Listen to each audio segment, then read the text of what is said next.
Hello everyone, this is John Ward with the Appalachian Channel, and this is Dustin, my son, and we are going to show you the Jackery solar generator 5000 plus today. It's a 7200 watt battery backup system that you can charge by solar or by electric in your home, and then you can use it for multiple purposes. It can be used for like I said, backing up when the power goes out. It will run your refrigerator, it will run emergency equipment, medical equipment, different things that's going on in your security system.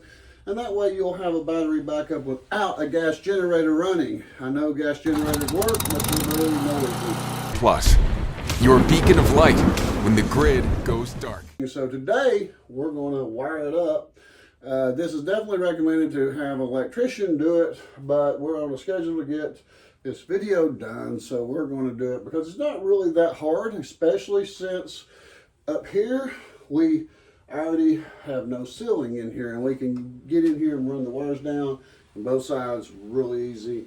We're going to go down this between these two 2x4s here. We're going to run the wires through the back of this up and down, and we're going to do that and show it to you.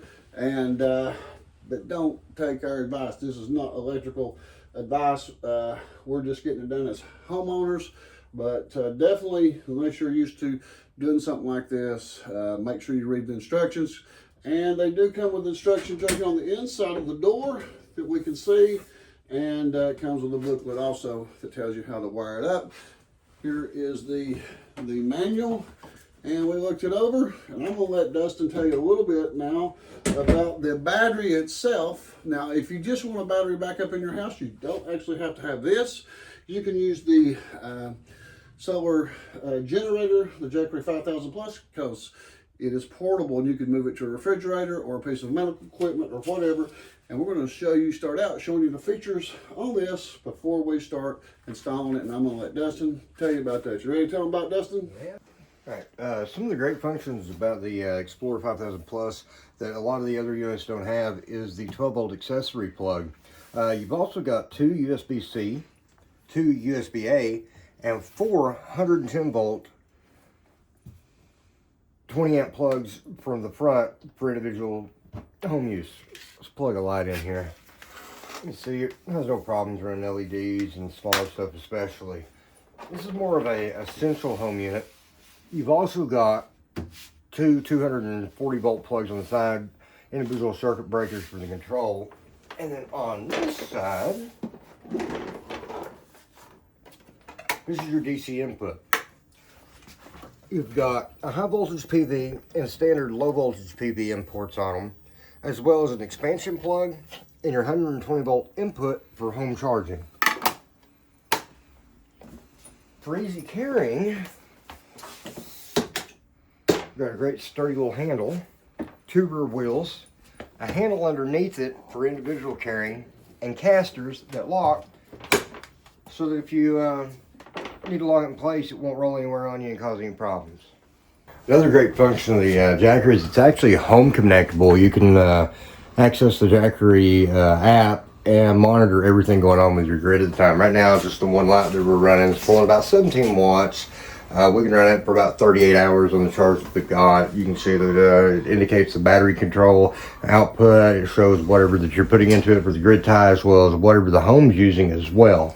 Right now, altogether, I think we're just using 21 watts on that light there. It's probably running some of the watts from the Jackery system itself. It's running off the battery too.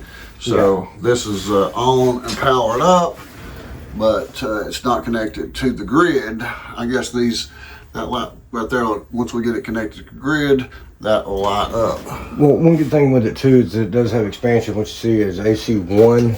This is the primary connection to the battery. Now you can combine two of these units to go up to a combined, I think it's 14,400 watts with input, and then your battery expansion with it as well. The Jackery STS is actually designed as a sub panel.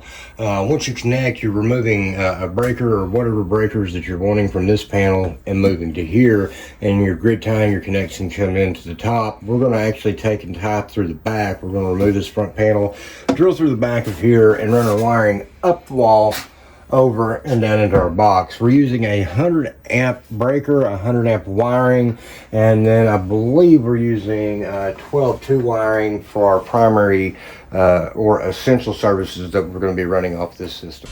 So in order to get So in order to get from the primary service to our sub box, we're having to connect to the top of our primary electrical panel. In order to insulate it properly, we need to place a nut so that there's no issues with the sheathing on the wire and it accidentally getting tore up or frayed while we pull our wires through. Luckily, the way this was built, the wall is open at the top and the ceiling's not been finished yet, so the connection's pretty easy, it seems like. I say that and I'll probably get shocked. Don't try this at home.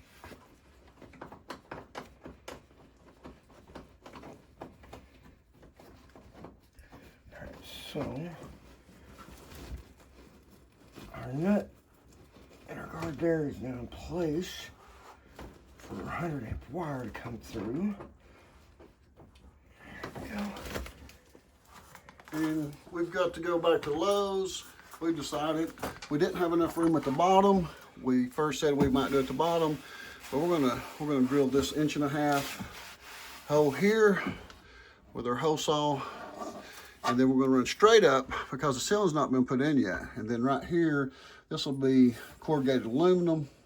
They'll cut around that aluminum. There'll be a slit back here, unfortunately, but that's a lot easier than trying to bend this and go into the sheetrock. We noticed a lot of the installations of other people come out on the side over here, but we want to just, for us, it works best to go up and over. Everybody's installation will be a little bit different, but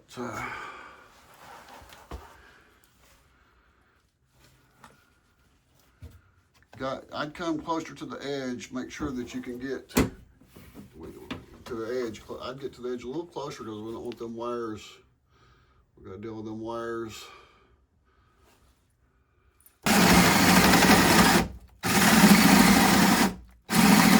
Should be.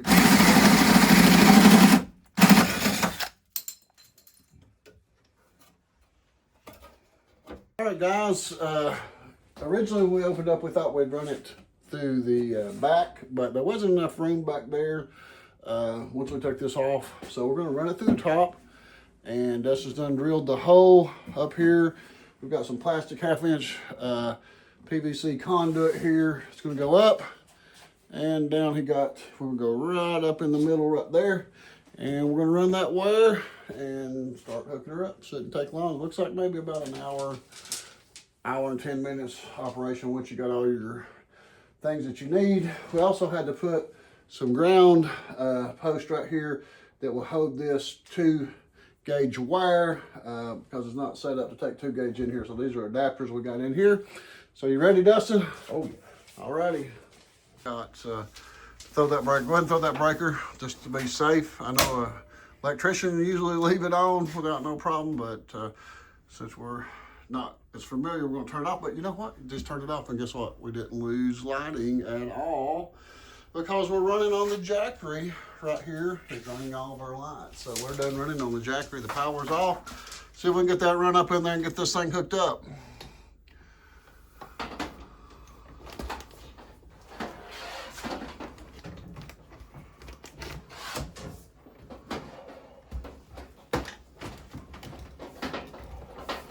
Need your ladder from there. Well, it's going pretty good. Going pretty good. We'll put just the right amount down into the box here, and then we'll cut off. We got way more than we needed. The wire this is an aluminum instead of copper wire, and so it's a little cheaper. So we're gonna come down into all the top right here. That looks about right. I think you're gonna probably need that ladder to get up there on the top or something to step on. So let me hinge the ladder here.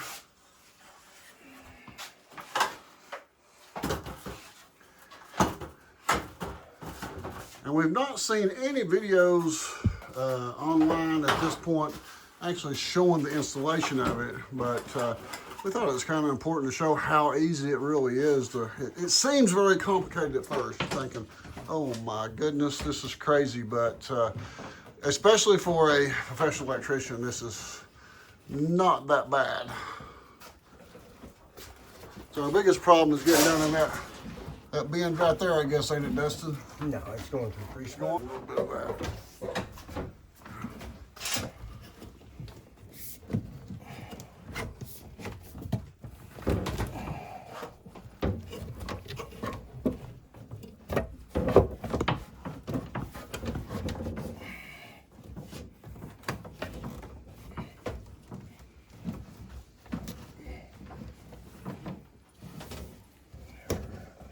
Until we get the rest of the plug-ins put in to the building. But we do have one main 110 breaker plugged up. We also have a 220 for the hot water heater plugged up, but we're not going to run the hot water heater on the power backup. And the one plug-in that we do have that's wired is this one here. This is for the washing machine, and it will have power on it and power backup as soon as we can pull these out of here. He's trying to find where this leads down in here. Sure that's it? Yep. Need a flat screwdriver? Flat screwdriver, here you go.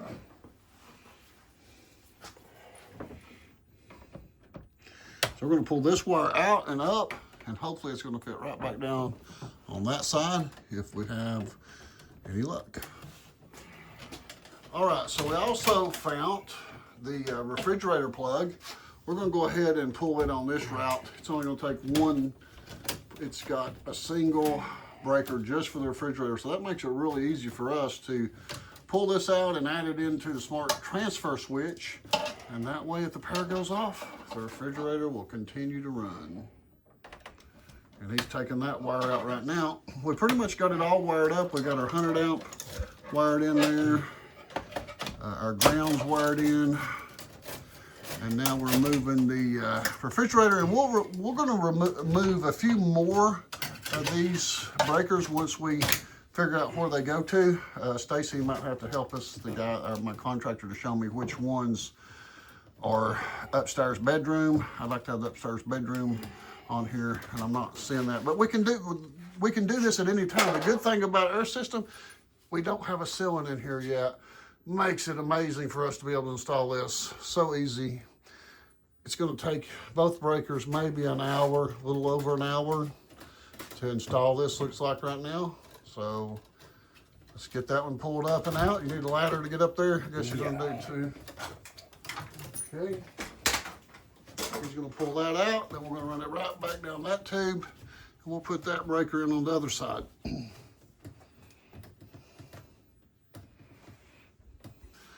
All right, so we're going to just kind of go over how we wired this. It's not as complicated as you would think, which is a good thing. This is one thing that we had to buy was a 100 amp breaker. So we're running 100 amp, and really, this will run 220. We don't even know that we're going to need 220 unless we was running some kind of freezer or something on here. But those come in right here. This is the disconnect, and that's green's on, I guess, or is that? So we'll turn this disconnect off, and then these here are off. We run the refrigerator breaker, and we ran the, this is the breaker for in here in the utility room, or one of the plugins for in here. So we got 2 in here for now, but we can put a total of 12.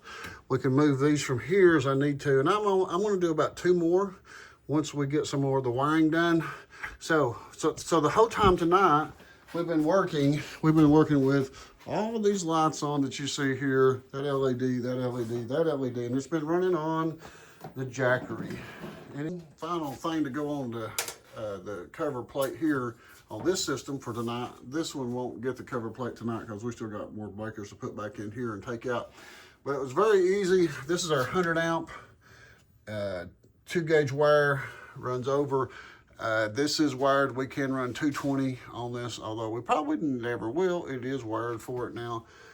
This is the main disconnect for here.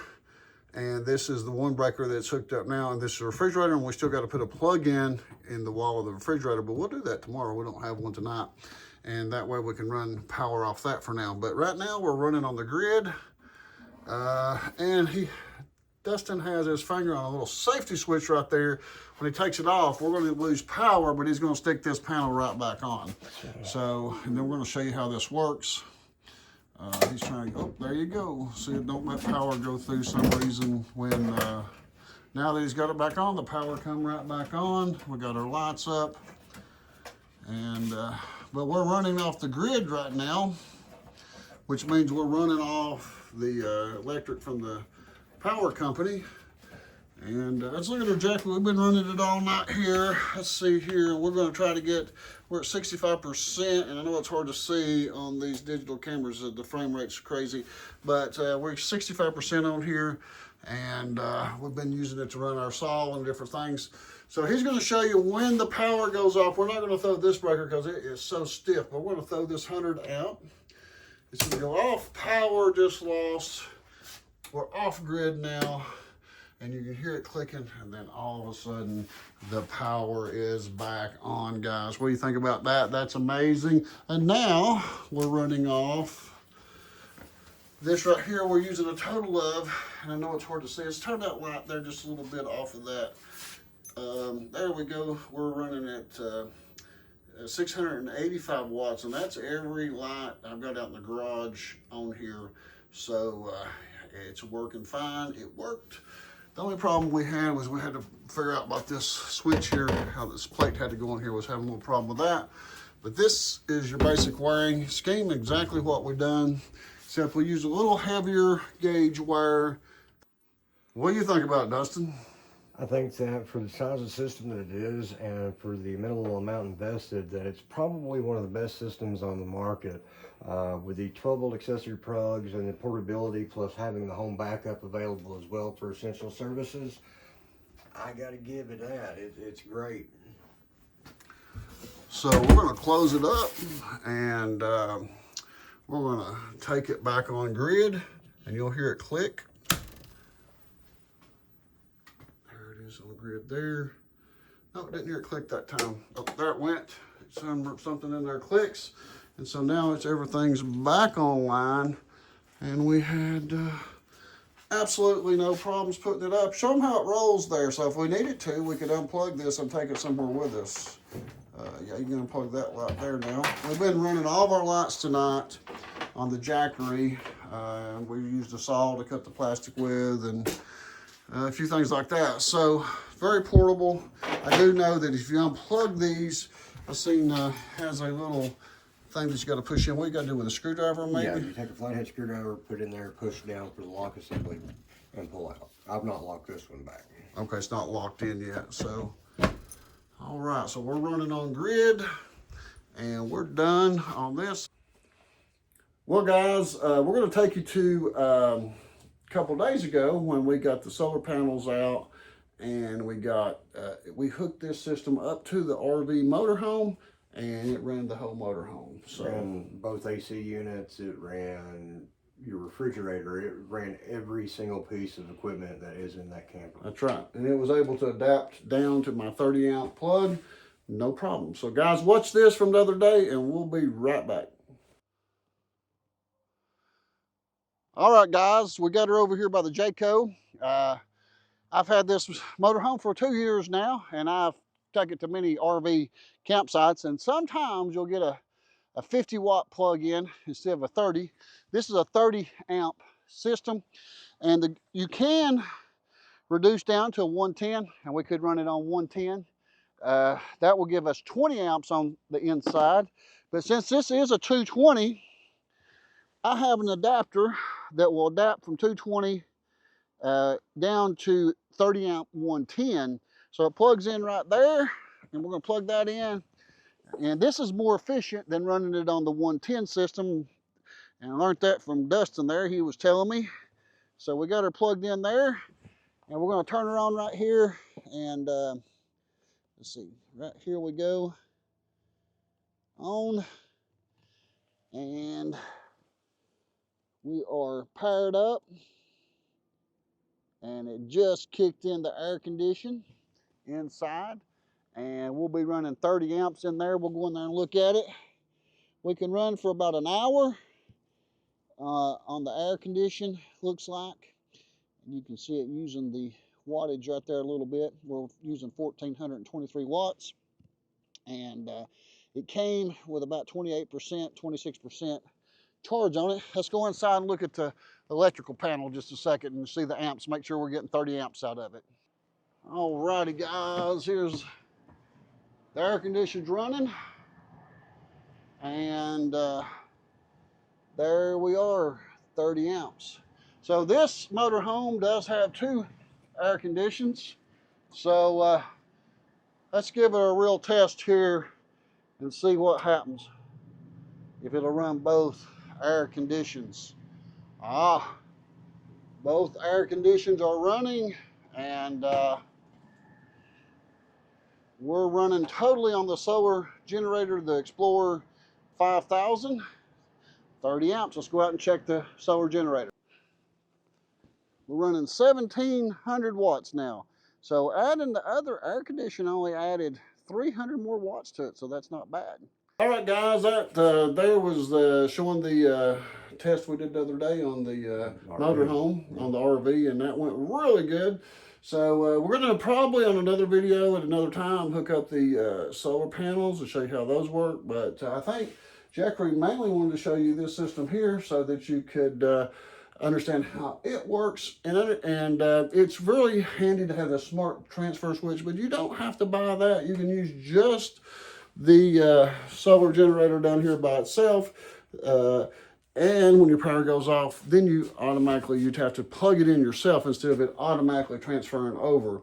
So also another thing that we didn't talk about on this before we close is the app that comes with it. You run on your phone, and we're trying to get the internet back up where we just turn the power back on. It's going to take a minute on the app, and but in the bottom of the description of the video, you're going to find a link that takes you to Jackery, and if you buy anything from Jackery, that we'll get a small affiliate commission. That'll help the channel, and also make sure to leave a comment about what you think about that system here, the Jackery solar generator 5000 plus. And so we're trying to get this back up online here so we can see it. And this is the system online showing 667 watts of usage at the moment. We're drawing 668 from the grid and using 667 at home. So there's a very good efficiency rate between that. So that tells us, even though it's not pulling from the Jackery system itself, is pulling from the grid, it also shows you how many watts you're pulling at any time at home. It does. You can actually set up individual breaker usages as well. You can monitor your battery on the Jackery system and several other functions with it. You can actually, throughout the day, as you use electricity, you can, over periods of time, determine which days are you using and receiving peak electric, or you can also shut things down so that you can consume less electric on different circuits. You got circuit management with it and different working modes. Like on circuit 1 that we're pulling from at this time, we're pulling 667 watts. Circuit 2 that we had connected on the first part of the panel, it's still off, so that we're not drawing anything from it. So yeah, once we hook the second plug-in up, we'll do that tomorrow. That'll be handy to have, another plug-in. We'll actually probably plug a refrigerator in that tomorrow too. Small refrigerator so Dustin can put some drinks in there. But all right guys, make sure to click on that link below if you go straight to Jackery and order something. We don't get an affiliate commission. And we appreciate you watching. See y'all on the next video, guys. Bye-bye. Bye.